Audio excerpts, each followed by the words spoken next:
श्री सूत जी महाराज इनका उत्तर देते हैं। 88,000 ऋषि मुनियों की ओर से एक अकेले श्री सौनक जी महाराज ही सूत जी से निवेदन करते और सभी के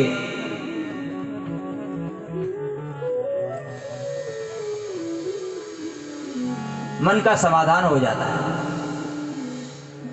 तो श्री सौनक जी महाराज ने निवेदन किया श्री सूत जी महाराज से, अज्ञानध्वांत विध्वंस कोटि सूर्य समाप्रभा सूताख्यायि कथासारम मम कर्ण रसायनम। श्री सौनक जी महाराज निवेदन करते हैं, भगवान हे श्री सूत जी महाराज, आपके अंदर जो ज्ञान है ना वो करोड़ों करोड़ों सूर्यों के समान है।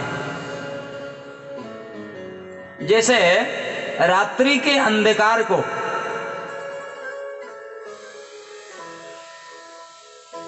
तारों के माध्यम से दूर नहीं किया जा सकता है, यहां तक कि चंद्रमा के माध्यम से भी वह अंधकार दूर नहीं होता है। चंद्रमा से चांदनी तो हो जाती है लेकिन दिन नहीं हो सकता है, इतना अंधकार। और जैसे ही सूर्य देव का आगमन होता है तो सूर्य भगवान के आते ही वो अंधकार पता नहीं कहां चला जाता है, उसका पता नहीं चलता है।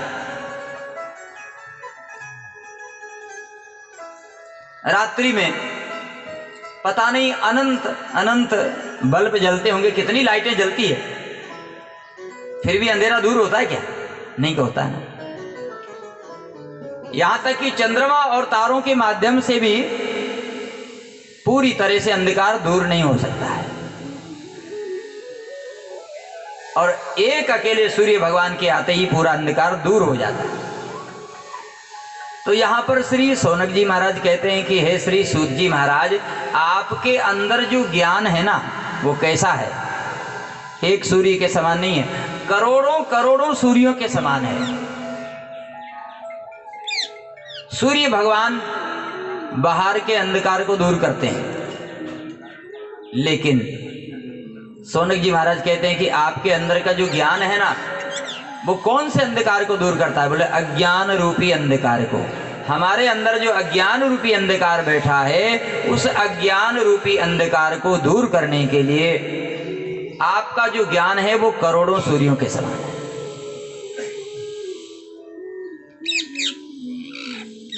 देखिए, बाहर के अंधकार को सूर्य भगवान दूर कर देंगे, लेकिन हमारे और आपके अंदर में जो अज्ञान रूपी मोह रूपी जो अंधकार बैठा हुआ है, इस मोह रूपी अंधकार को दूर करने के लिए गुरुदेव की आवश्यकता है। गुरु बिन होई की ज्ञान, ज्ञान की होई विराग बिन। तो हमारे अंदर का जो अज्ञान रूपी अंधकार है इसको दूर करने के लिए गुरुदेव भगवान की आवश्यकता है। तो यहाँ सौनक जी महाराज कहते हैं कि आप हमें गुरुदेव के रूप में मिले हैं, आप हम सभी के गुरु हैं।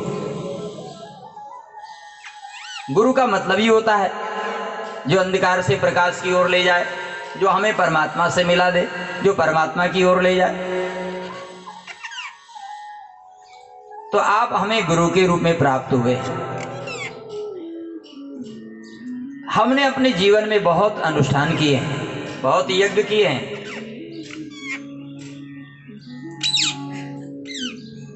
तो आज हमारा आपसे निवेदन यह है, आज हम आपसे भगवान की कथा सुनना चाहते हैं। और कथा नहीं, कथा का सार, जैसे दूध का सार घी है और पुष्प का सार सुगंध है, बोले ऐसे ही हम आज कथा नहीं सुनेंगे, आज तो हम कथा का सार सुनना चाहते हैं। और कथा भी ऐसी हो जो हमारे कानों को अच्छी लगे। तो सूताख्यायी कथा सारम मम कर्ण रसायनम, ऐसी सुंदर कथा, मधुर कथा हम आपसे सुनना चाहते हैं, कथा का सार सुनना चाहते हैं।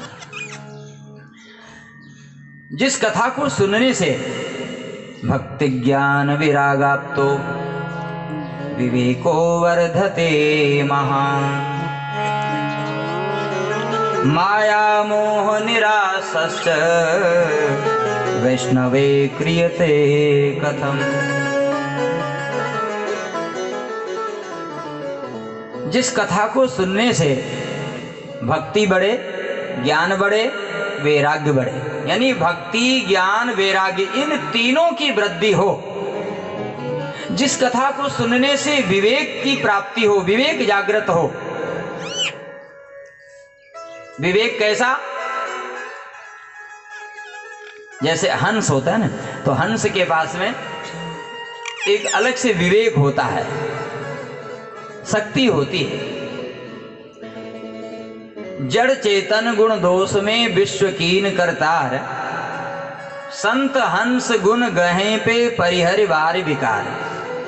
हंस के सामने यदि दूध में जल रख करके रख दिया जाए, दूध में जल मिला दिया जाए और फिर हंस के सामने रख दो, तो हंस की यह विशेषता होती है कि वह दूध को ग्रहण कर लेगा और जल का त्याग कर देगा, जल छोड़ देगा। उस जल के अंदर से दूध को वो निकाल लेता है, ये क्षमता उसके अंदर होती है। तो यहां पर ये कहा जा रहा है कि ये जो संसार है ना, जैसे दूध में जल मिलाई दिया जाता है और मिल जाता है और पता भी नहीं चलता है।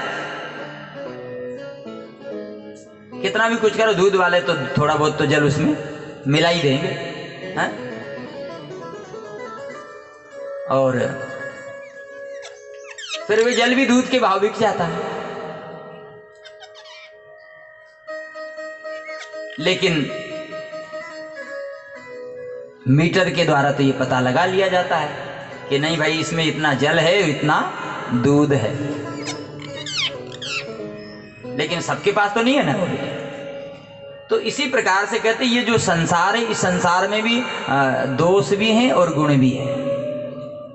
जड़ चेतन गुण दोष में, यानी संसार में अच्छाई भी है, बुराई भी है, दुख भी है, सुख भी है। अब इस संसार में रह करके हमें अपने काम की जो वस्तु है वो लेना है, और जो हमारे काम की नहीं वो छोड़ देना है।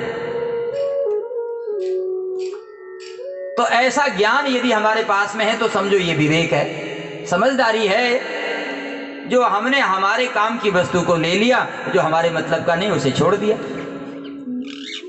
जैसे हंस दूध को ग्रहण कर लेता है, जल को छोड़ देता है, इसी प्रकार से इस जगत में हमें भी रहना है। तो जगत में रह करके हम भगवान को प्राप्त करें, ये कैसे होगा? बोलिए, विवेक होगा तभी ना होगा, ज्ञान होगा तभी तो ऐसा हम कर पाएंगे। नहीं तो बाजार में तो सब कुछ बिक रहा है। अब हमें क्या खरीदना है, ये तो विचार हमें ही करना होगा ना। किस वस्तु से हमारा हित होगा और किस वस्तु से हमारा अहित होगा, ऐसा विवेक प्राप्त हो, ऐसी कथा आप हमें सुनाएं। तो ये विवेक बिन सत्संग विवेक ना होई, लेकिन राम कृपा बिन सुलभ ना सोई। बिना सत्संग के ये विवेक नहीं मिलता है कि संसार में कैसे रहा जाए। संसार में रह करके जैसे धूप पड़ रही है, अब हम धूप को तो नहीं रोक सकते ना। बरसात हो रही तो हम बरसात को रोक नहीं सकते। हम अपना बचाव करने के लिए छाता लगा सकते हैं, इतना कर सकते हैं। पर अब हम कहें कि हम बरसात को ही बंद कर दें, सूर्य भगवान को ही छिपा दें, ऐसा नहीं हो सकता ना। तो ये संसार है, इस संसार में दुख भी मिलेगा, सुख भी मिलेगा, सब कुछ है इसमें। अब हमें कैसे जीना है, कैसे रहना है, हमारे मतलब की वस्तु क्या है, उसको हमें कैसे लेना है। तो ये जो ज्ञान है, संसार में रहने वाला ज्ञान, के संसार में रह करके हम संसार के दुखों से बच जाए, संसार में रह करके संसार के दुखों से बच जाए, इसके लिए कोई ज्ञान की जरूरत है, विवेक चाहिए।